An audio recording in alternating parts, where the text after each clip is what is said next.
America అధ్యక్షుడు Donald Trump తీసుకున్న tariff నిర్ణయాలకి ప్రపంచ ఆర్థిక వ్యవస్థ మొత్తం అతలాకుతలం అయిపోతుంది. అందులో భారత్కు కూడా మినహాయింపు ఏం లేదు.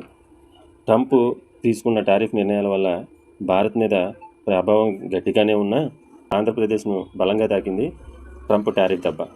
వాటిల్లో మచ్చుకు కొన్ని చెప్తాను. ట్రంప్ ప్రభుత్వం విధించిన ఆర్థిక సుంకాలు ముఖ్యంగా వ్యవసాయ మరియు మత్స్య ఉత్పత్తులపై భారీగా తగిలింది.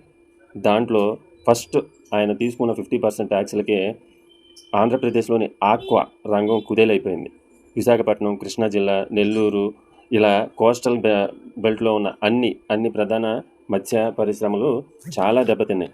ఎందుకంటే మనం అమెరికాకు చాలా భారీగా టైగర్ రొయ్యలను ఎక్స్పోర్ట్ చేస్తాం. అవి ఇప్పుడు వాటి రేట్లు 100కి 200, అంటే 100 రూపాయలు పెట్టుకుంటే వాటిని ఇప్పుడు 200 పెట్టి కొనాల్సిన పరిస్థితి అమెరికన్లకు ఏర్పడటంతో చాలా దెబ్బ తగిలింది మన ఆంధ్రప్రదేశ్ రైతులకు.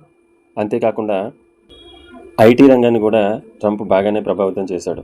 ట్రంప్ ప్రభుత్వం వీసా నియంత్రణను కఠినతరం చేయడంతో వైజాగ్ మరియు గుంటూరు ప్రాంతాల్లోని టెక్ కంపెనీల ఆదాయం చాలా తగ్గింది.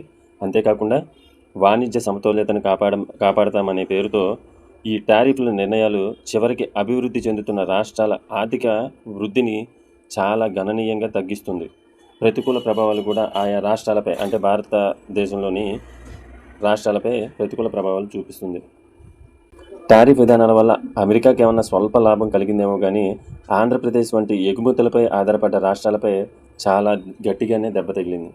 దానికి తోడు పత్తి రైతులకు కూడా ఈ ట్రంప్ టారిఫ్ దెబ్బ చాలా బాగా తగిలింది. కారణం, అమెరికా విధించిన 100% టారిఫ్ల వల్ల భారత ప్రభుత్వం దిగుమతులు, అంటే కాటన్ పరిశ్రమలను ఆదుకోవడానికి కాటన్ దిగుమతులపై ఉన్న ట్యాక్స్ని, అది 11% 15% ఉంది, నాకు ఖచ్చితంగా ఐడియా లేదు, 11% అనుకుంటున్నా, ఆ దిగుమతులపై ఉన్న సుంకాన్ని ఎత్తివేయడంతో ముఖ్యంగా అమెరికా నుంచి, ఆస్ట్రేలియా నుంచి ఇలా వచ్చే విపరీతంగా కాటన్ పరిశ్రమలు దిగుమతి చేసుకుంటున్నాయి.